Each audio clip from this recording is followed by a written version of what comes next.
देखिए, एक बात बड़ी स्पष्ट है देश के सामने, देश के लोगों के सामने, कि भारतीय जनता पार्टी ये इलेक्शन जो है, जो पार्लियामेंट का इलेक्शन है, उसमें बुरी तरह हार रही है। 10 साल इन लोगों ने कोई भी काम देश के लिए नहीं किया, बल्कि देश के लोगों को बांटने का काम करती रही भारतीय जनता पार्टी। और आज ये समय है कि देश के लोग इनको सब कुछ खाने के लिए तैयार हैं। इसीलिए जितनी भी अपोजिशन पार्टियां हैं उनमें डिफेक्शन करवा रहे हैं, उनको तोड़ फोड़ कर रहे हैं, उनके एमपीज को खरीद के हैं, उनके एमएलए को परचेज करने का काम कर रहे हैं। कहीं ईडी जा रही है, कहीं सीबीआई जा रही है। जब कोड ऑफ कंडक्ट लग गया, जब इलेक्शन मूड में आ गए देश, जब देश में इलेक्शन होने जा रहा है, जब सभी तमाम पार्टियां अपना अपना एजेंडा लेके, अपना अपना जो काम किया उन्होंने स्टेटों में या नेशनल लेवल पे अपना एजेंडा लेके जा रहे, तो उसी वक्त अपोजिशन की पार्टियों को तोड़ने का काम भारतीय जनता पार्टी कर रही है।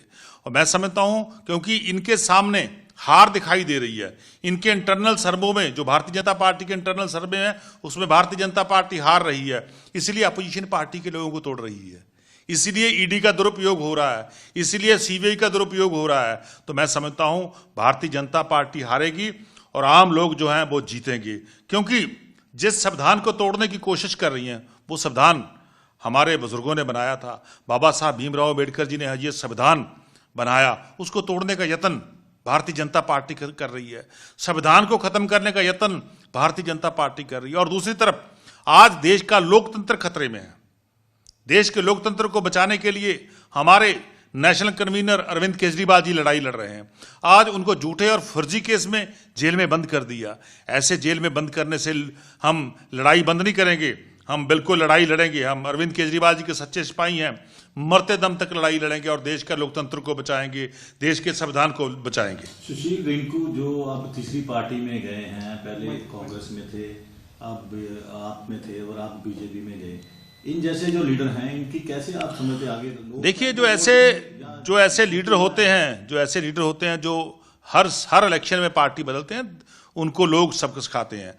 मैं समझता हूं कि आने वाले समय में जालंधर के लोग सुशील रिंकू को बहुत भारी मतों से हराएंगे उनको, क्योंकि उनको पता है कि कभी कांग्रेस में, फिर आम आदमी पार्टी में आ गए, अब जो है वो बीजेपी में चले गए। और एक तरफ दूसरा जो दूसरा कांग्रेस के आदमी है, इन सभी लोगों को पंजाब के लोग सबक सिखाएंगे, क्योंकि पंजाब के लोगों को पता है 3 काले कानून किसने बनाए थे। जो किसान को खत्म करने वाले 3 काले कानून ये भारतीय जनता पार्टी ने बनाए थे, ये श्रोमणी अकाली दल ने बनाए थे। तो इनको बुरी तरह लोग हराएंगे। आज देश के संविधान को बहुत बड़ा खतरा किससे है? भारतीय जनता पार्टी से है। आज देश को लोकतंत्र को खतरा किससे है? भारतीय जनता पार्टी से है। सो मैं समझता हूं भारतीय जनता पार्टी की हार सामने दिखाई दे रही है, इसीलिए ये डिफेक्शन करवा रहे हैं। पार्टियों को लेने से, आप बड़े-बड़े लीडर लेने से क्या लगता है कि इलेक्शन जीत जाएगी बीजेपी? देखिए, पंजाब के लोग, देश के लोग भारतीय जनता पार्टी के खिलाफ है। ये जितना मर्जी कूड़ प्रचार कर ले, जितना मर्जी लोगों को खरीद ले, जितना मर्जी लीडरों को खरीद ले, जितना मर्जी पार्टियों को तोड़ने की कोशिश कर ले, पर लेकिन लोग जो हैं वो भारतीय जनता पार्टी के अगेंस्ट भुगतेंगे, उसको हराएंगे। आज भी आपके 3 एमएलए ने एलिगेशन लगाया कि उनको बिल्कुल पूरे देश में ये चल रहा है। आम आदमी पार्टी को तोड़ने का यत्न हो रहा है, दूसरी विपक्ष की जितनी पार्टियां उनको तोड़ने का यत्न हो रहा है। कहीं ईडी को भेज दी जाती है, कहीं सीबीआई भेज दी जाती है। जो पैसे सो नहीं मानते उनको झूठे फर्जी केसों में डराया जा रहा है। पर लेकिन हम देश के सच्चे सिपाही हैं, हम देशभक्त हैं। देश को बचाने के लिए, देश के लोकतंत्र को बचाने के लिए, देश के संविधान को बचाने के लिए हम अरविंद केजरीवाल जी की अगुवाई में पूरे डट के लड़ाई लड़ेंगे।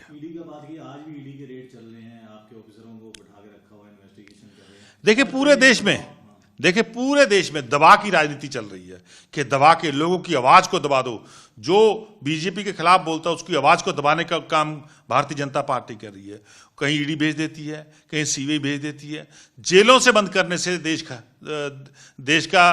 को खत्म नहीं कर सकती भारतीय जनता पार्टी। नेताओं को जेल में बंद करके संविधान को खत्म नहीं कर सकती भारतीय जनता पार्टी। देश के लोग एकजुट हैं और मैं समझता हूं भारतीय जनता पार्टी को पूरा जोर का झटका देंगे और भारतीय जनता पार्टी को लोग हराएंगे।